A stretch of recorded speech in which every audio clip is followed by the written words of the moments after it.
Hello and welcome to Hull Seahawks Behind the Curtain, episode 18. And it's finally here. The NIHL National Division season has arrived. It all gets underway this Friday as the Seahawks travel down to the Peterborough Phantoms. But don't worry, we'll pick up on that a little bit later in the show. First of all, I've got to say, Martin's back with us. It's been a while. How are you? Yeah, it's been a while. Yeah, no, I'm really good. It's great to be back on the podcast and all that lot. Just a load of stuff going on, but yeah, it's great to be back. Matt is here as always, near enough and ever present. Yeah, here again, lads. Here again.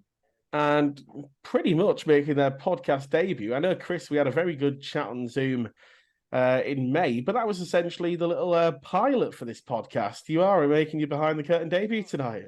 Oh, well, thanks for taking it off me. Cheers. But we'll jump straight into it. We'll talk Sheffield Steel Dogs, of course. Two games last week, away down Ice Sheffield on the Thursday, at home on at the Hull Ice Arena on the Sunday. Another split series against local rivals. I'll say it was two very, very different games, Matty. I don't know if you want to talk about them in general. First of all, we'll break down the individual games in a moment, but pretty contrasting games, weren't they? Yeah, look, I think I mentioned this on the interview with Callum, but look, midweek games in this league are difficult. Are difficult for both teams, but especially the away team. Although it's an hour away, look, people, we know this. People have jobs, and often it's difficult for some of them guys that we've got. We're lucky enough that a lot of the guys that have jobs in our team some of them are flexible, but like people like Sam Towner and Lee Bonner, obviously, and people like that, it's just difficult for them to get that time. So Thursday was a little bit of a, me and Willie talked before the game and just said, like, the balance is upset a little bit, but we had to try and do what we can do to sort of get through that. Obviously, Brock not playing as well did matter a little bit for us, just in terms of what we've been doing for the past sort of couple of weeks beforehand in training. So, yeah, look, Thursday, I guess, look, that they're always difficult to play against. And, no matter what anyone says about the quality of what their squad is, it's, they always seem to, every year they play very similar. Like, they work hard. They're really, pretty good defensively in general. Like, they've got some lads obviously we've had in Hull, so we know them well. And obviously the goalies are a big part of their success. Both of them, like we saw Dima on Sunday, but I thought Crow played really, really well on Thursday night. And I think without him having a night like that, and I think we did make it easy for him at times, but it could have been, a different scoreline completely. But that one us, we had a bit of a chat afterwards, and I was angry a little bit just because, just more for the, Willie knows this, but what we've talked about a lot in preseason is just attitude and sort of bringing just the work ethic that we need to be bringing every night if we want to be competing in this league and higher up in this league. And there's no days that you can have where it's just we're not quite there, and you're not always going to play well, but it's not always about playing well. You're going to have off nights, but it's about the attitude of what we're trying to push for this team is work ethic and being, just always the minimum requirement is sticking to the system and being a hard-working team. And we just fell apart really on Thursday. We were it was difficult to watch actually, because it was like I was looking at a completely different team, and I was genuinely quite shocked of just how, we've worked so hard on being, we've gone over in detail exactly what, I want this team and Willie wants this team to look like, and at the end of the day, we turned up and we just want that. But I said after the game, look, it was, a blessing in disguise. I think that it was in pre-season, and we had chance to make the right, the wrongs right, I guess, for Sunday. And Sunday, look, was, I'm not going to sit here and say it was exactly perfect. There was still some areas of our game that I feel like we do need to sharpen up on. And I think that, look, it was a good chance for me to juggle things around a little bit. Look, I'll be honest, we didn't look like losing the game at any point, in my opinion, but Sheffield do this. They've done it to us a lot over the years. And I said that, after the first period, that, luckily we got them power plays. And I honestly believe if we didn't score on them power plays, it could have been a real difficult night for us. Because that's what they do. They make it difficult for you guys. If they go up, Willie can attest to this. We've gone down to them, so many times over the past like 5 years, that they make it so hard to come back in games because of basically how good the goalie is and how well defensively they play around their net really good. They play a real tight box around their net, and they often don't let a lot of things through. And we just had to juggle things about to pull them around a little bit and make the openings happen. We looked a better team in the second period, and then we looked even better in the third. So it was a positive night in terms of how the reaction was from the boys, and sort of getting back to what we want to be. But there's still a lot of work to do. No, obviously, I completely agree with pretty much everything you said, Mike. But it's a thing of, as you say, the blessing in the skies. Obviously, I was down there at Ice Sheffield on the Thursday. There was a lot of travelling supporters there as well, and it was just a case of, it wasn't, as you mentioned, it was a different team almost to what we saw, the Saturday and Sunday night before than against the Leeds Knights, where there was so much intensity. It was one of the fastest games of hockey that I think I've seen across those two games. But it was just, you say we still competed. It could have been a different game, if it wasn't for Dan Crowe in the iron at times. But it was a very, very different sort of feel to the game, wasn't it? And Chris, I just want to bring you in, obviously with your coach's hat on, but also as someone who's on the ice as well. That it sort of, was it difficult to get going almost on Thursday night? Obviously, we can't blame the midweek factor because we've got 3 midweek games, including that Sheffield game in the first 3 weeks, of the season. We've still got the Phantoms on Friday and MK the following Wednesday. We can't use that as an excuse at all. So we can't put it down to that, but it was just a case of, was it the lines? Was it, late changes? What was it? A whole host of everything, or was just Sheffield making it difficult for us to get to that heavy metal hockey style? I think there was a few things. I think Matty did talk about it. There being a midweek game, it is difficult. Obviously, I'm a little bit more flexible in my work, but I'm still working in the morning, and then you think, right, and now I need to switch off and head to the rink, and but that shouldn't be an excuse. We've all played this game long enough, and we're all at that level where it shouldn't really make a difference. Where you have warm up and you've got plenty of time to kind of switch on. I think there was a lot of frustration because things weren't necessarily going our way, and because we weren't playing. And I think in places we kind of slipped into a little bit of the mentality that was there last year of, we went kind of down a little bit, or you're a bit on the back foot, and it's kind of like, oh well, it's not going to happen, it's not our night. And I think then we changed the complete style of how we play, and people were trying to do too much or not play and stick to the system that Matty's spoken about. And I think then that just compounds itself. And because Sheffield are so good at defending, you just get more and more frustrated. And you kind of, I think when you're playing, sometimes you don't necessarily notice that you're doing it, or you're getting frustrated. But I think that was the biggest thing. But I think, like Matty said, it was good that it was during pre-season, when, yes, it matters, and of course it always matters against Sheffield, but actually, realistically, it's probably a good thing, because then we came out on Sunday, we stuck to how we played, and actually I think they became the frustrated team, even though we were still getting the same sort of penalties and not necessarily getting the calls that obviously we always think we should be getting or shouldn't be getting.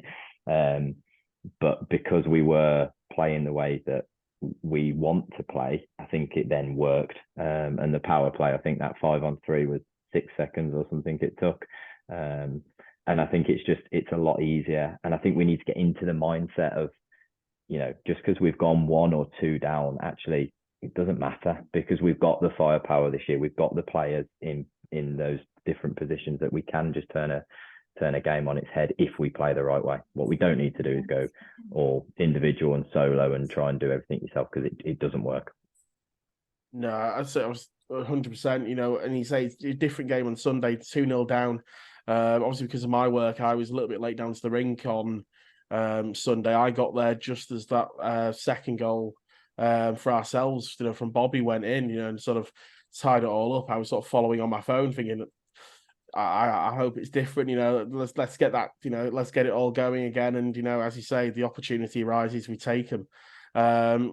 And as someone on the ice, so we mentioned this last week with Matty, the late sort of playing right, to the very last, second of the period. Also on the power play, the winner last week against Leeds was, 2 seconds after the power play expired. It's not switching off, not thinking, oh, well, the power play's gone, let's reset, or it's a case of, last 5 seconds, we're still pushing for absolutely everything.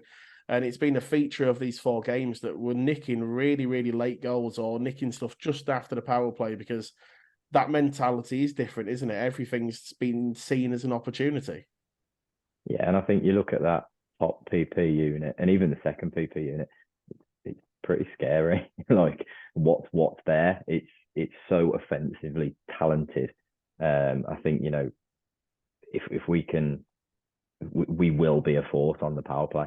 And I think that's all those lads on that top unit and the second unit are very offensively minded as well. So you've still got an extra few seconds, even though the penalty's over, because that guy's got to get back into position and things are still a little bit out of shape for the defending team. So yeah, we'll keep going. I'll come back to you on this one, Chris, as a fellow defenseman. Someone who got 2 points on both of those goals was Brock Bartholomew on his home debut. How much of an impact did he have returning to the team? He's a great kid. He's just fun to be around. He sits kind of pretty close to me in the dressing room, and he's very energetic. He obviously plays the right way. He's a big body. He moves the puck well. He skates well, and he does things that a lot of defensemen in this league won't do. So I think it's just that. I'm not sure it makes a difference to everybody else, but you just feel like you're going to get out the zone. It's just nice, and obviously he's then on that top power play unit, or a power play unit, depends on who's out there. But yeah, you just feel like something's going to happen. He's one of those guys that you kind of have this feeling that something good's going to happen, which is nice to watch. So obviously we spoke a lot during the summer, Matty. You put a lot on, Brock and, him turning out to be the player you thought he was. I know we've only seen him for 5 periods on the ice in anger, and you'll have seen a bit more of him in practice, but he's starting to get that inkling already, maybe, from what we expect. I don't think we've seen anywhere near what Brock is. Look, you've got to remember this kid is 22 years old. I said this in the summer, but the reason why Brock is not where he should be, I mean that in every nice sense I can, is Brock looks awkward at times. And don't get me wrong, when he first got on the ice and he was falling over and he was all over the place, everyone was looking at me like, what is going on? But I already knew that this was the case, because I was told that, look, this kid, the reason he's not higher than this is because he does look awkward, and his skating style can look awkward at times. And but the thing is with Brock, the kid has so much ability. What Chris said there, is massive, because getting out of the zone, this sounds such a trivial thing, but last year was we literally couldn't get out of the zone at times. We saw over this, Sunday and the games on Saturday in Leeds, when Brock gets the puck, he's so good at literally just a slight little lateral movement with his body and his stick that we can be getting going on the offensive straight away, which is again what I want us to do, is move the puck up to them forwards and get it going. And And look, I think with Brock, he's 22. This is a totally different situation for him, where he's he's relied on to be our top guy. That's what he's brought in to be. That's heavy burden, but the kid is honestly, he's the most positive lad. Like, he's a breath of fresh air for Hull, actually, because there's not many people that we've had like this, and it's weird because I look at him and he reminds me of Tenlid all the time, just how he is as a person. He's so like jovial and nice, and like, hey there, guys. Like, he's always just ready to go. Like, he's just a nice lad. But watching him on Sunday, I felt like he knows that he's got more game to come, and I think he knows he's not where he wants to be. This hand thing's knocked him a little bit. It's knocked his, like, the fact that he can't be as usual. Like, the kid's got an absolute rocket, and when he gets to shoot this puck, people are going to see, like, some serious, like, he's going to get, like, Willie knows, like, he will score some goals in this league and make serious amounts of, like, but just by the way he moves his body, the way he moves his stick, he's right. Willie's like, there's no D-man in this league like him. There's not many D-men I've ever seen like him, and honestly, that's the way he moves laterally is the key. And the reason why I signed him so much was because of the reason that the PP will all be essentially through him. And the way he can move laterally is like, it's insane. The stuff he does on the ice in training, you see it on the blue line, and we do a lot of these sort of drills where the D get the puck and they've got to move the body and move it and get it to the net quickly. I've never seen someone like that can get the shot off so quick, and it's so hard. And, look, there's so many upsides to his game, but he's got so much, I think, to get to a point of where he's going to dominate in this league. And he's got to find that confidence to be able to want to do that as well. And I don't think he's there yet. And I've told him there's no pressure on him. He can play his game. He can do what Brock does. But yeah, you see it in glimpses. But yeah, I think there's a lot more to come from Brock, and I think it's exciting not only for us, but I think just in general, that I think the league's going to see someone like that, so skilled from the back end, that the Leeds have got someone similar, I think, with their guy, and he looks a good player as well. But this kid, like, these things he does, I can't even. You don't see D-man do that. Like, Willie will attest to it. He's got some serious ability, and he's just got to find it, unlock it, and be confident enough to be able to do it. We'll talk about, obviously, the other impact. I know we spoke a lot about Bobby Young last week, but over the 4 games, we've really seen a combination and a chemistry develop between him and Bobby Chamberlain, haven't we? Them two are linking up brilliantly well right now. Of course, Bobby, I think, has got 5 or 6 goals over the pre-season period, and I think Bobby Young might have been involved in at least half of them. Yeah, look, that was, the guy that I wanted was Bobby Young.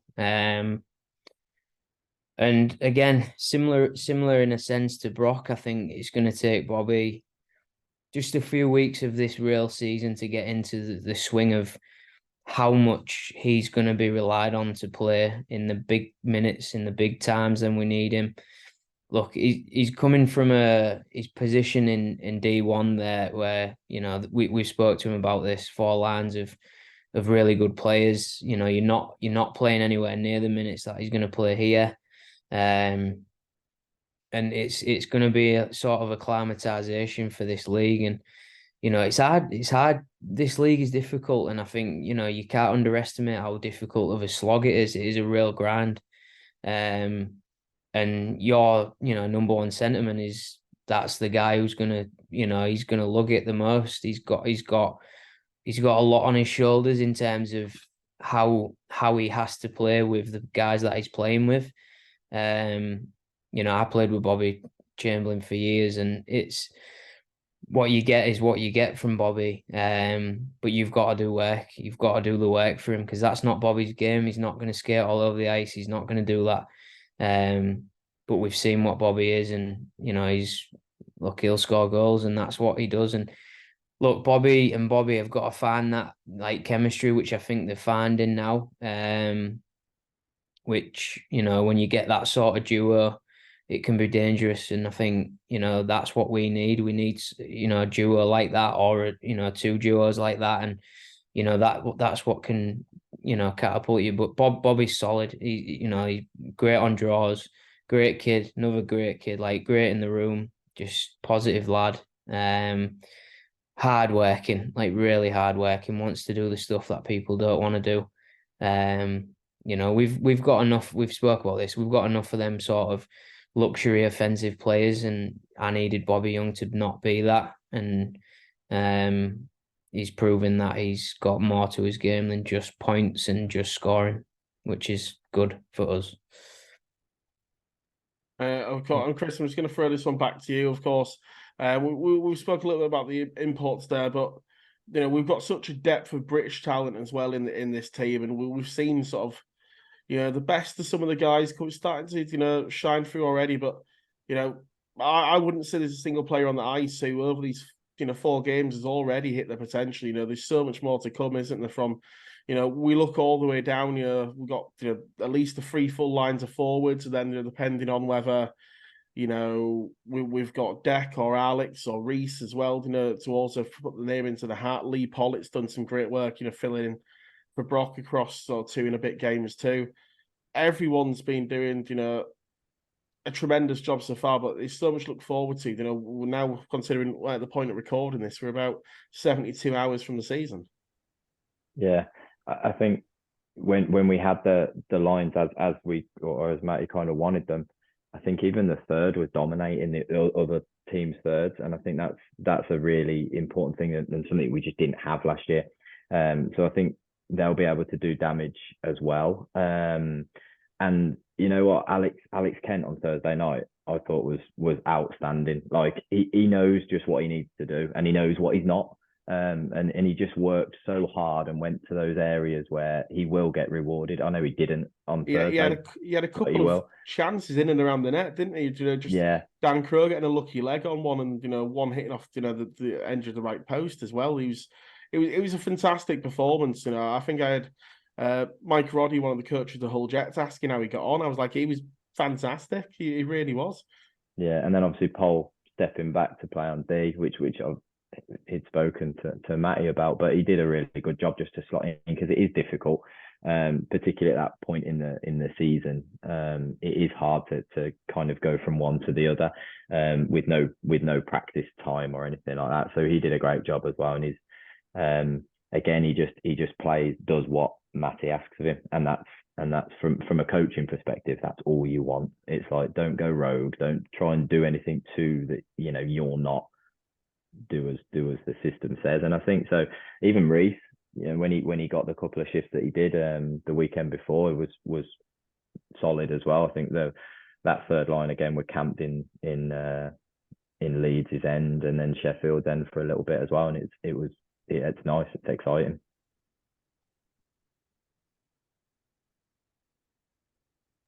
Now, I'm just going to throw this across now. So we're going to move away from the games from last weekend.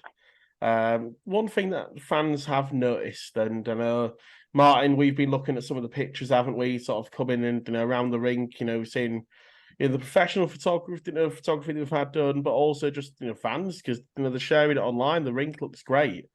Nice new sponsor boards. It's something we didn't even have last year, did we?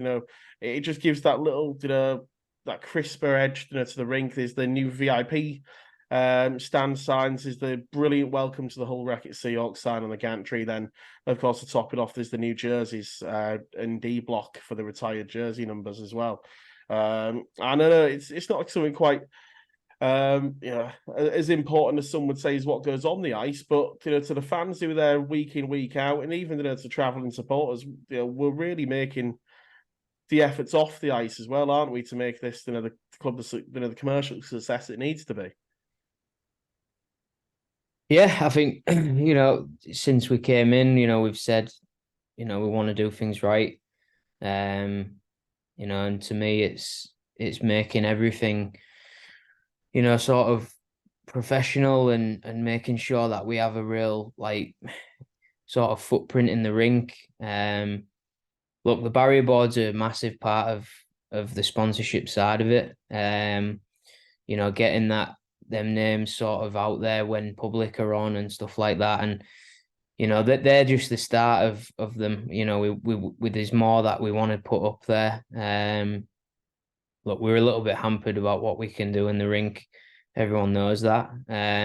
But yeah, for now, we need to make a statement of look, you know, the Seahawks are here now, and that's where we want to be for a long time, and sort of making our imprint on the ice arena is big. The lounge upstairs is a massive part of it also. We've actually got some really cool wallpaper going up in there. Hopefully by the end of the week that people I think are gonna really love, and that's like a shrine to the club of the past and the present.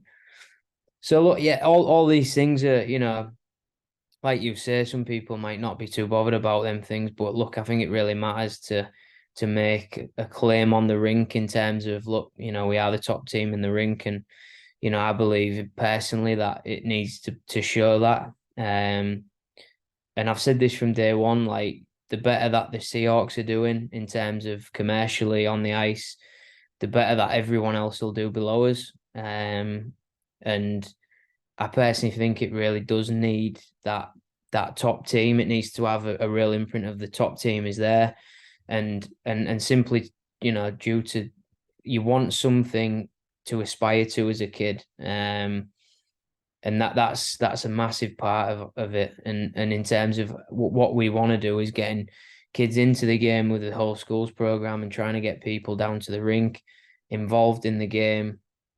You know, Chris will say this as well, but when you're growing up, you do how you get into the game and love the game is you go and see someone play or whatever team it is, or you know, that's how you get hooked on it. You want to be that person or them, you know, them players, and without a top team, a real top team, it's a difficult sell.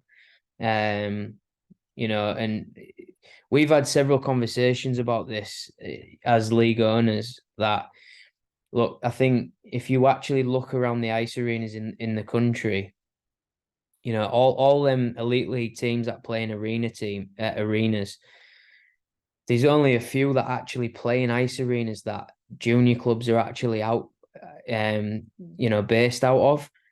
So these clubs that have junior, you know, setups underneath them, a lot of them clubs are our league. And the teams that play in within our league. So although people, yeah, it's the second league and all that, to kids, they don't know that. The kids don't know what league it is. When you're a kid, you're watching your heroes could be, you know, when I was growing up, it was like the Kingston Hawks. So it was like I was looking at people like Kelly Reid and all these players.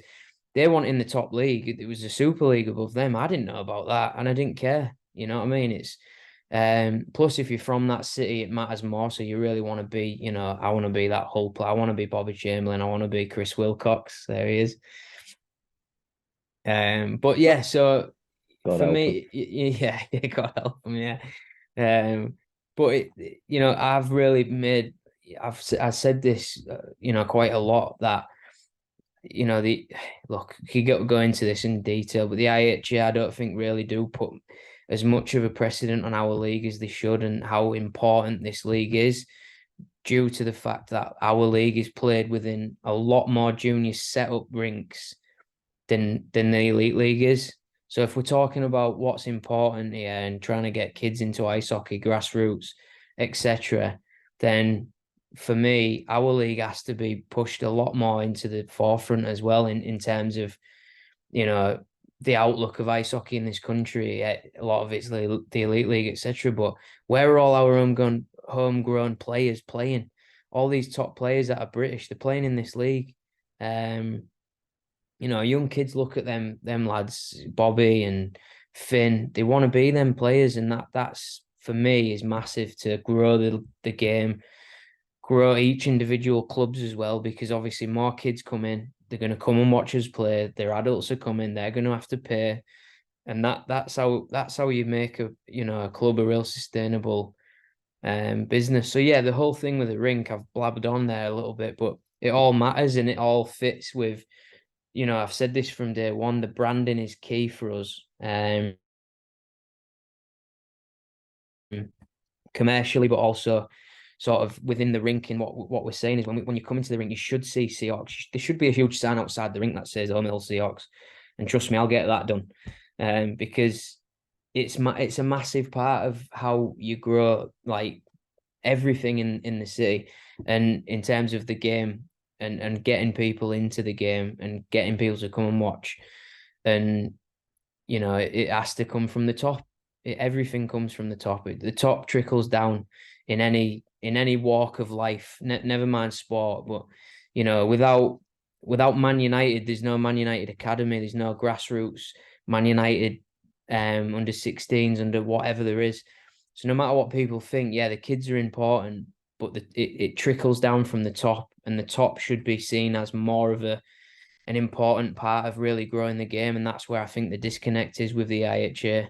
They do not put enough emphasis on our league and really how important it is to grow in the game in this country. So that's my 2 pence worth. But yeah, there'll be more stuff going up in the rink. I'll get it everywhere.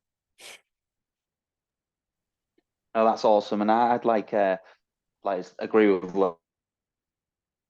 Connor, and seeing all the pictures up on social media and all that. And it has that professional feel, but it's also got that home feel. And obviously appreciate the fact that it's quite difficult to get these things going. But when I was there at Leeds the other weekend, it was kind of like, even for like volunteers, they have the lanyards. It had a real professional kind of standpoint to it. And then with that also, it had the home feel as well. Like there's a real niche about the Seahawks and how well it's run and organised and things.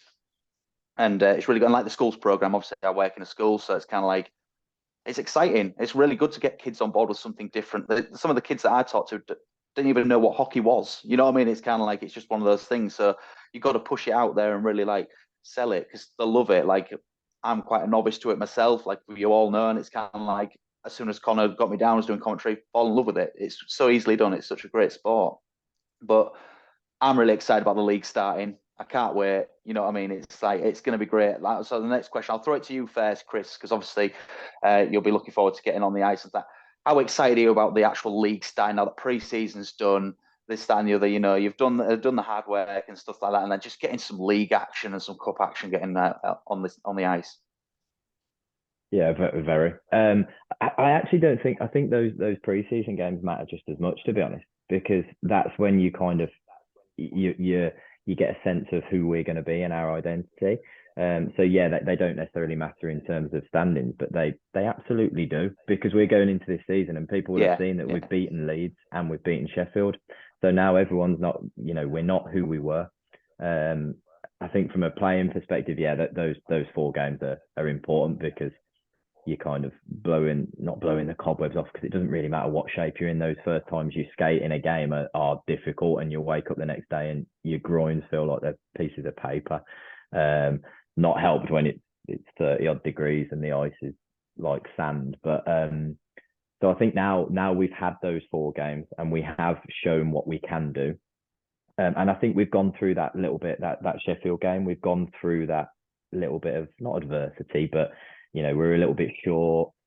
We played the wrong way and it didn't work. So I think actually going into this weekend, there's that excitement from all the lads of, yeah, we're getting going now, but actually we know who we are and we know what we can do. Friday night in Peterborough is always difficult. Midweek, Peterborough is always difficult, isn't it? But a midweek is probably not ideal, but again, like I said earlier, that shouldn't really make a difference to us. Everybody should be raring to go. Tell you what, I wouldn't look forward to sitting in the stands at Peterborough either. Especially when you're one of the players. The bench is basically in over there as well, Character. But I just want to throw that question. We've mentioned it briefly already. So we talked about how it's not an excuse, Chris, but those midweek games, and of course, being a Friday, is better than a Wednesday or a Thursday. But these are long trips, aren't they? And it's at MK in just over a week's time as well. That's a Wednesday night game. These are, you glad to get games on the board. There's a lot of teams over these first few weeks only playing 1 game a weekend. Some of them through scheduling, unfortunately, with the issues at Swindon through no fault of their own, as well. It's another issue we might pick up on later, but Would be good to get 2 games underway. Means later in the season we might have fresher legs than most teams. But these are really difficult trips, aren't they? They're not close trips. You'd be all right if this was Leeds on a Wednesday night, but MK and Peterborough, they're not friendly journeys, are they? No, they're not. They're not short, and they're not easy to get to. And I think when Matty said it earlier, didn't he, about some lads can't just get out of work. I'm quite lucky that I can just leave work when I want to an extent, if anyone's listening.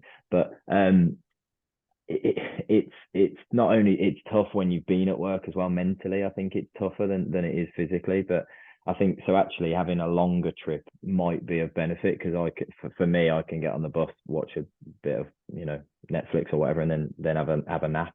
Whereas sometimes Sheffield and Leeds, I go straight from work and I jump in the car and I get straight there, and then it's kind of like right, hockey. So actually, I think it swings and roundabouts, but not ideal. But it is what it is. It's the same for them boys as well. They're just at home. That's the only difference. It's everyone will be ready to go. How does the Wednesday game fit into training plans as well? Because, you're playing on the Sunday, you normally have a rest on a Monday, and then obviously Tuesday's the day before a game. How does that sort of fit into your plans as a coach, Matty? Yeah, we'll skate on the Tuesday. And then obviously we work train Wednesday, Thursday, we'll train Friday, and then we'll have to be on the ice obviously a day earlier than obviously we used to, but yeah, it's just part of it, right? You need to be on the ice before we play a game. So especially going there, massive ice and really good team. So yeah, we'll definitely be skating before that. So let's talk about the actual games that are coming up, this weekend. First of all, we'll start off with Peterborough on the Friday. We'll sort of have a good look into this one. We fared pretty well against them last year. We had the great 8-3 win just before Christmas, and of course, final day of the season as well was I think it was 8-7 overtime, wasn't it? The game where Temi went absolutely off the boil. Points left, right, and centre, but. They are a very, very good side. Of course, they won the cup last year. We can't sort of write them off, whatsoever at all. And of course, we'll start the season for them also. This is a bit of a spotlight game, isn't it? We are the curtain raiser to the season. No other teams playing. You don't know who's watching. The other 9 teams might all be scouting us out on the Friday. It's important to go out there and set the standard early, Matty. Yeah, always a difficult one. Like Willie said, it's the ice rink's like no other really in this league, and it just is a difficult night. And look, I think from last year to this year, I think it's tough to even sort of compare them. We are such a different team this year, just in general, how we play. What we have in terms of numbers and. Different sort of style of play as well. So it'll be interesting to see how we do match up with them. Slav notoriously plays a difficult system where it's difficult to break down. But look, they've got new players as well, and we don't know what they're going to look like. Look, I think the majority of the league this year, I think, is interesting because I actually think. Personally, the top teams maybe would admit this, but I don't think they've improved a massive amount. If they have improved, it's maybe a little bit. One player in there. I think it's the teams under that have really improved. Swindon, obviously we get Sunday. We'll talk about them in a sec, but they've significantly improved. And that middle pack of teams again have I think improved more than generally the top teams have.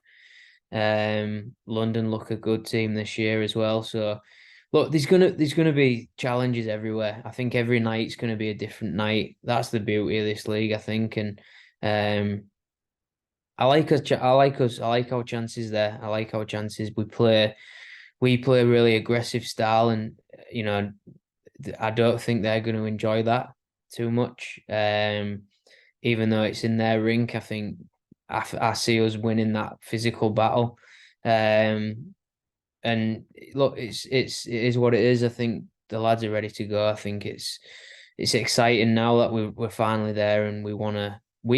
I think everyone in that room wants to make a real statement and get out of the blocks with a win. And yeah, we'll do our best. And of course, Matty just mentioned Chris. Obviously, he thinks the top teams have sort of picked up, a few maybe key players here and there, but the gap has certainly closed.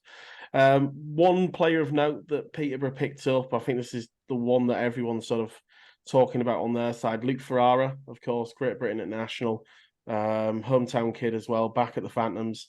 Real piece of quality that they have added, isn't it? That's going to be a tough one for your defensive core to sort of deal with. He's a top quality player.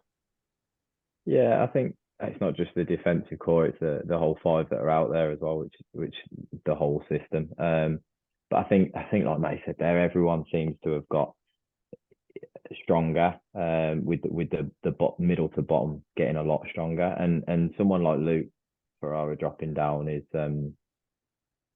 I think goes back to what Matty was saying earlier about where all the good Brits are now playing. That we've seen quite a lot of them drop out of the Elite League this year. That he scored, I don't know how many goals, a lot of goals a couple of years ago in the Elite League for Coventry, and he's now in this league. So I think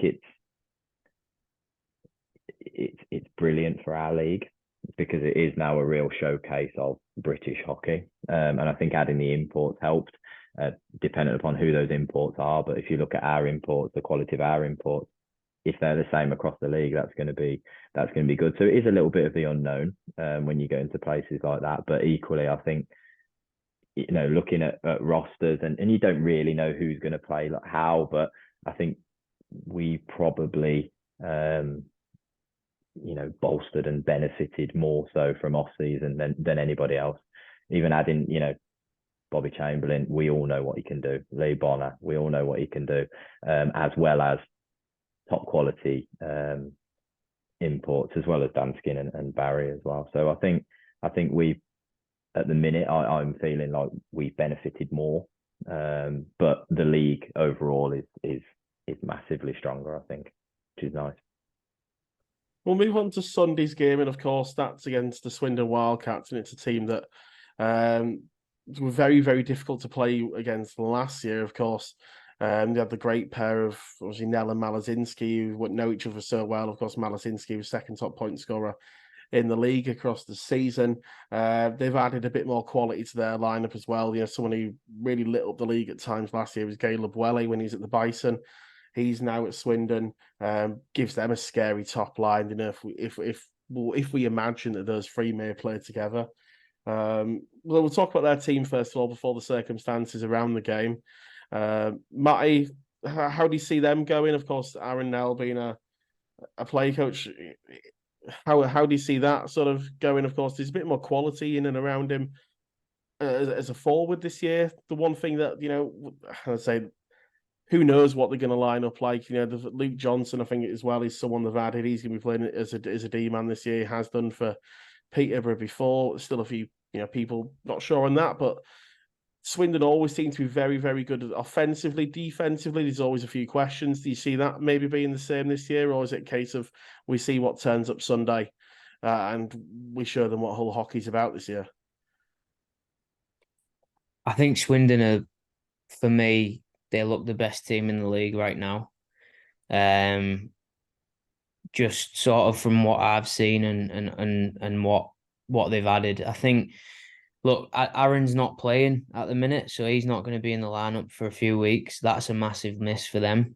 They're two players that I'm looking at, and I think every year, obviously Malzinski and Nell, but Glenn Billing's the biggest signing for them in the off season, in my opinion. I think, as much as I love Finn, I think Aaron's got the same with Glenn. I think he's an engine. He's all over the ice. He plays the right way. He's defensively, responsible, and he's also got an offensive touch to him. I think them two are really similar players. Malzinski is I think he's the best import in the league right now. Has been for a long time. He plays the game the right way. Again, he plays offensively really well. He still comes back. He's so good with his stick. He's so smart. He's Aaron's like golden egg. And I think, for me, the one thing that I think they do lack is at the back. Luke Johnson's playing on D, I think, and look, he's a solid little player there, and I think he does a good job for Aaron, which is good for him. But for me, I just think that's where they do fall down a little bit. But they're so heavily stacked at the front that they sort of counterbalance that, and they're going to be a real tough task for anyone. They're really good in their own rink. Bad news today, obviously. I heard yesterday. Aaron rang me and said about it, and that's terrible news for them. I feel sorry for them because, I know how difficult it is with rinks and dealing with councils and stuff like that. It's a nightmare. So, yeah, hopefully they can get that sorted, and they'll be back in playing there. But yeah, they'll come hard, and they're a real team.